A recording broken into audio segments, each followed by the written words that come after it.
Disclaimer: this video is for educational purposes only. We are not facilitating the sale of firearms.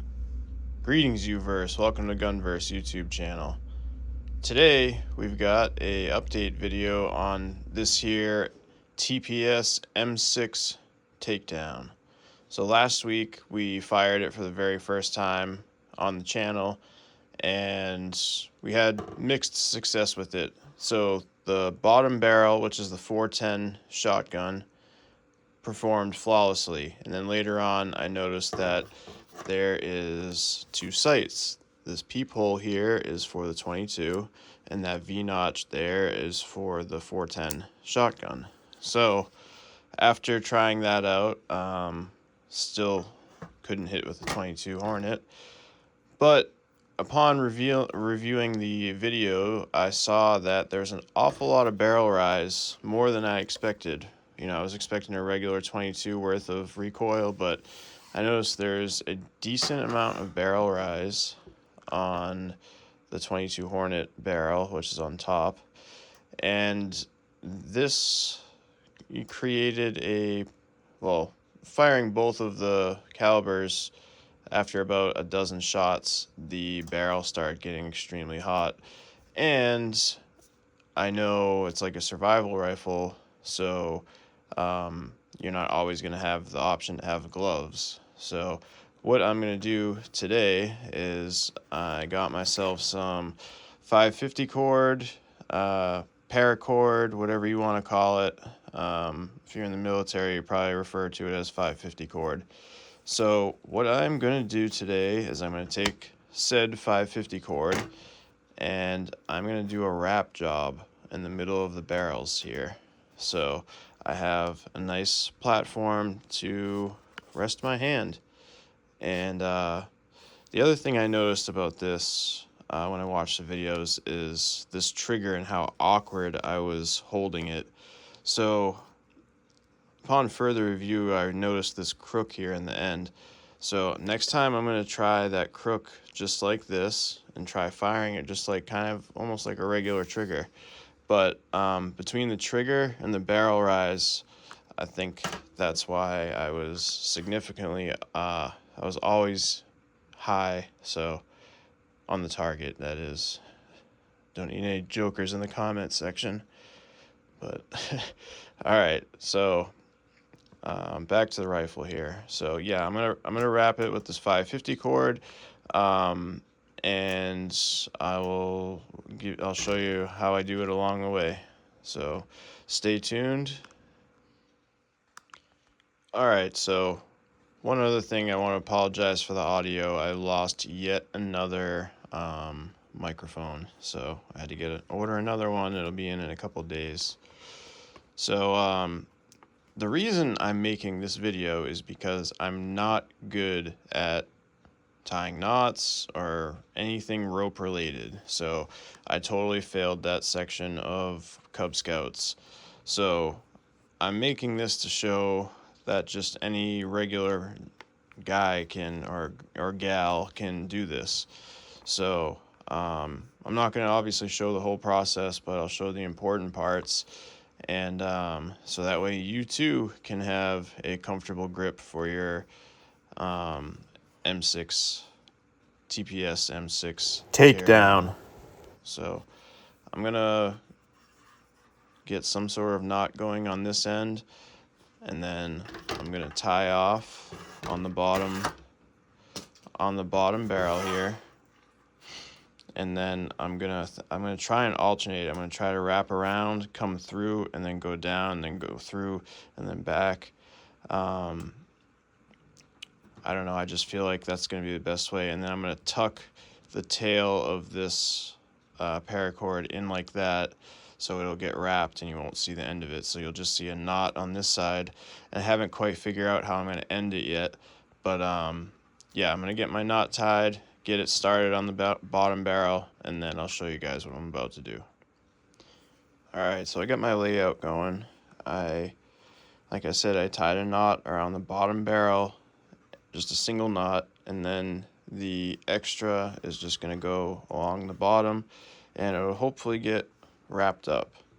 So Now what I'm going to have to do is I'm going to have to unroll all of this because I need to get to the other end so I can loop it around the top of the barrel and then back through and under the other side. I'll show you what I mean. Alright, so now that I've got my knot tied, I just put 2 additional loops just around both of them to hold the knot in place and to hold this little string here where I want it. So now I'm going to go underneath and I'm going to loop through this middle one and then go over the top and then back around.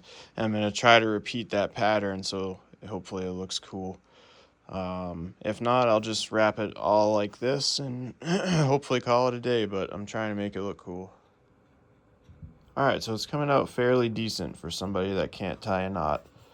So what I did was I tied my knot around the bottom barrel, wrapped 2 loops around that, and now I'm doing an over-under pattern. So you see, I get a loop, then it goes all the way around, then a loop, then all the way around, then a loop, all the way around. So I did have to cut the end of the cord because it was too long. It was taking me forever to run it through. So, just like that.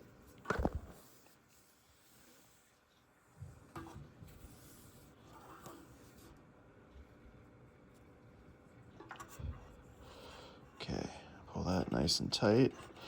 Now I loop it over the top.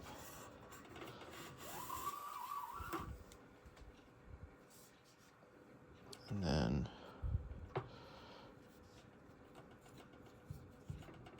over the bottom, and then I take the end and go through here and then wrap it back around the other way. And then rinse and repeat. Alright, so my pattern is actually looking pretty good. I only goofed up one time, but I've got a repeatable pattern, which is what I was after. It doesn't look quite as cool as I wanted it to, but I'm going to make probably 2 more loops the way I've been doing, and then I'm going to do 2 loops totally around it, so 4 more loops total. And then I have to figure out how I'm going to tie this thing off. Because obviously I tied it on the other end, but then I covered it up with the loops. So this guy is going to have to figure out how to tie a knot, I guess. I don't know. I'll have to figure it out. Alright, so now I've flipped it over, and I'm going to attempt to tie it either right here or right here. And I'm going to see if I can somehow tuck the knot on the inside. Wish me luck. Okay, so what I ended up doing was I flipped the rifle over and I tied kind of a big knot so that way it can't get pulled back through. It can't get pulled back through the 2 barrels, and then hopefully the tension will keep it pulled in that way. So it's nice and tight. I'm going to go ahead and cut this excess off and see how I like it. Alright, let's take a look at it. So it is nice and tight. It's not going anywhere. That's good. I was worried about it slopping around. And it doesn't look too bad where there's obviously a knot sticking out on the other side, but I mean, it's not terrible. So feels good in the hand. It's exactly where I wanted it, so that's gonna work out quite well. And I wanted to keep it away from here. I didn't want the hand guard getting interfered or anything, so yeah, I would say mission success. Complete mission. All right, cool. So there you go, folks. You can too build a hand guard out of 550 cord without knowing how to tie knots, just like me. So, all right, thanks for watching this week, folks. We're going to take this back out shortly now that we've made a modification, and I noticed this little crook in the trigger. I'm going to try a totally different trigger pull. So instead of, I was kind of like this, it's just wicked awkward, so I'm just going to try it like this next time. So now my hand won't get smoked from the barrel, And because you're not always gonna have gloves in a survival situation, so the rifle needs to be self-sufficient. And we did that today. We made this more self-sufficient. So good job, good mod. I highly recommend doing that mod. It's cheap, just take you a couple minutes. So, but hey, stay tuned this week. We got some cool stuff coming up on the channel. Um, I don't want to spoil too much, but we've got a lot of stuff in the works, and I now finally have time to make the cool videos I want. So please stay tuned, hit the like button, comment, subscribe. We got to get those watch hours up. But God bless, and we'll see you later this week with another video.